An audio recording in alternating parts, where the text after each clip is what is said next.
I, 34 am, have always had a complicated relationship with my sister Melissa, 31F. Growing up, we were never particularly close, mainly because she was always the golden child while I was the family scapegoat. Our parents doted on her, giving her everything she wanted while I had to work twice as hard for half the recognition. Despite this, I always tried to maintain a decent relationship with her. When she got engaged to her fiancé James last year, I was genuinely happy for her and looked forward to celebrating their special day. That is, until she called me 3 months before the wedding with news that left me stunned. "Listen, Ryan," she said hesitantly. "I've been thinking about the wedding and I don't think it's a good idea for you to come." I was speechless. "What? Why not? James and I want a perfect day, and honestly, you tend to draw attention to yourself. Remember at Mom and Dad's anniversary when you brought that inappropriate date?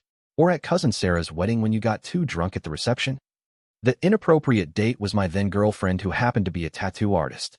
The too drunk incident was me having exactly 3 beers and dancing with my other cousins. Nothing wild, nothing inappropriate. "That's ridiculous, Melissa. Those were years ago, and nothing even happened." "It's not just that," she continued. "We're trying to keep costs down, and the venue has strict capacity limits." "But you're inviting Dad's golf buddies and Mom's book club?" I asked, knowing full well the wedding was going to be huge. "That's different. They're important to Mom and Dad." The conversation went around in circles until I realized she had already made up her mind. The real reason became clear. I simply didn't fit the image of the perfect family she wanted to project on her wedding day. Fine. If she didn't want me at her wedding, I wasn't going to sit at home feeling sorry for myself.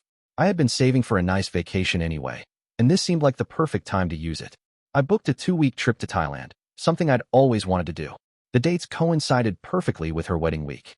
When I told my parents about my travel plans, they were furious. "How could you schedule a vacation during your sister's wedding?" my mother demanded. "Melissa explicitly told me I'm not invited," I replied calmly.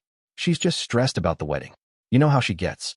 "She didn't really mean it," my father chimed in. But I stood my ground. "She made it very clear that I'm not welcome. I'm not going to sit around feeling rejected when I could be enjoying myself elsewhere." My parents spent the next few weeks trying to convince me to cancel my trip, saying Melissa would eventually change her mind. She didn't. In fact, when she heard about my vacation plans, she seemed relieved. The day before I was set to leave, my mother called one last time, practically begging me to stay. "Something could go wrong at the wedding, and we might need you," she said desperately. "You'll be fine," I assured her. Melissa planned everything perfectly, right? What could possibly go wrong? Little did I know how prophetic those words would turn out to be. Thailand was absolutely magnificent.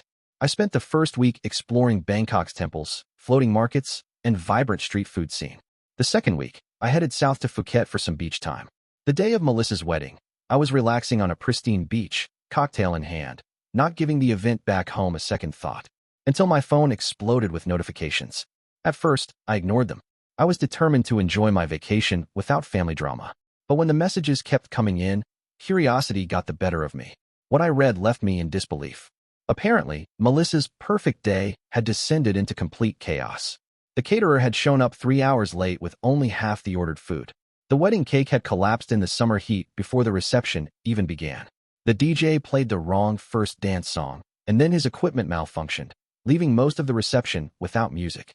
But the real disaster? James's ex-girlfriend had crashed the wedding during the ceremony, causing a scene about how James had cheated on her just months before proposing to Melissa. This led to a heated argument between the bride and groom right at the altar, with James eventually admitting the affair. Melissa had stormed out in tears, the guests were left awkwardly milling about, and the expensive venue time was wasted as no actual marriage took place. And somehow, incredibly, my family was blaming me. "This wouldn't have happened if you were here," my mother texted. "You always knew how to calm Melissa down. Your sister needed her brother today," my father wrote. "Your absence was noted by everyone." Even my aunt chimed in. "Ryan, how could you be so selfish? Family comes first." I stared at my phone in disbelief. How exactly was I supposed to have prevented a cheating fiancé, incompetent vendors, and a crashed wedding? Did they expect me to have superhuman powers from another continent? The messages continued for hours. Cousins, uncles, family friends, all expressing their disappointment in me for not being there during this family crisis. Not one of them acknowledged that I had been explicitly uninvited. I turned my phone off and tried to enjoy the rest of my day, but the peace was gone. I kept thinking about Melissa. Despite our differences, I didn't want her to be hurt like this. No one deserved such public humiliation on what should have been one of the happiest days of their life. That evening, after much deliberation, I called Melissa. To my surprise, she answered. Hey, I said cautiously. I heard what happened. Are you okay? There was a long silence, then a sob. Everyone's blaming me for the wedding disaster, she said between tears. Mom says I should have just forgiven James on the spot. Dad says I overreacted. And everyone keeps saying if you were here, you would have fixed everything somehow. I sighed. Melissa, I'm sorry about what happened, but how exactly could I have prevented James from cheating on you? I don't know, she cried.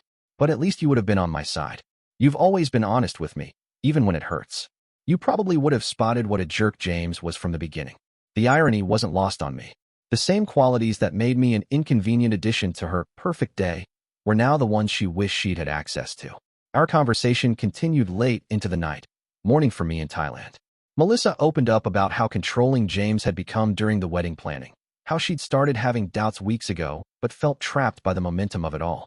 She admitted that excluding me was actually James's idea, after I'd questioned some of his behavior at their engagement party. He said you were always watching him like you didn't trust him, she confessed. I guess now I know why he was so paranoid.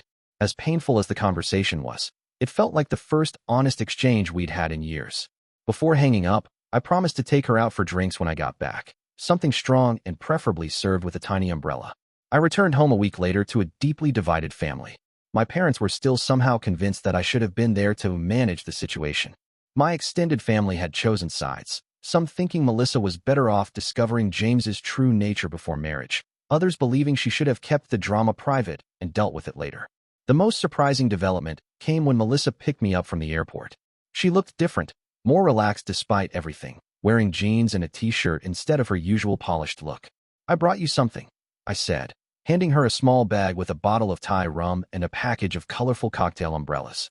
She laughed, the first genuine laugh I'd heard from her in months. Over the next few weeks, Melissa and I rebuilt our relationship. We talked about our childhood, the golden child/scapegoat dynamic that had shaped us both in unhealthy ways. She acknowledged how our parents had created an impossible standard for her while dismissing my achievements. I admitted that I'd sometimes intentionally played into the black sheep role out of spite. The wedding disaster had an unexpected side effect. It exposed fractures in our family that had existed for decades. My parents struggled to accept that their perfect daughter had made what they considered an embarrassing spectacle. They couldn't understand why she wouldn't just patch things up with James to save face. When they continued pressuring her, I finally spoke up at a family dinner. Melissa deserves better than a cheater and better than being told to sacrifice her happiness for appearances, I said firmly. And frankly, she deserves better support from her family. The table fell silent. My father started to object, but Melissa reached over and squeezed my hand. Ryan's right, she said. I've spent my whole life trying to be what everyone else wanted. Look where that got me. 6 months later, Melissa moved into an apartment in my building. She started therapy, enrolled in a graduate program she'd always been interested in, and adopted a rescue dog she named Freedom. As for me, I gained a sister, a real one, not the carefully curated version I'd known before. We now have Sunday dinners together weekly, sometimes joined by friends, but never by our parents unless they're on their best behavior. When people ask about the famous wedding disaster, Melissa always smiles and says, "Best thing that never happened to me." Sometimes you need your life to fall apart so you can rebuild it the right way. My unexpected vacation and her unexpected non-wedding changed everything. Sometimes being excluded from one event opens the door to something much more meaningful. And sometimes a disaster is exactly what a family needs to finally start healing.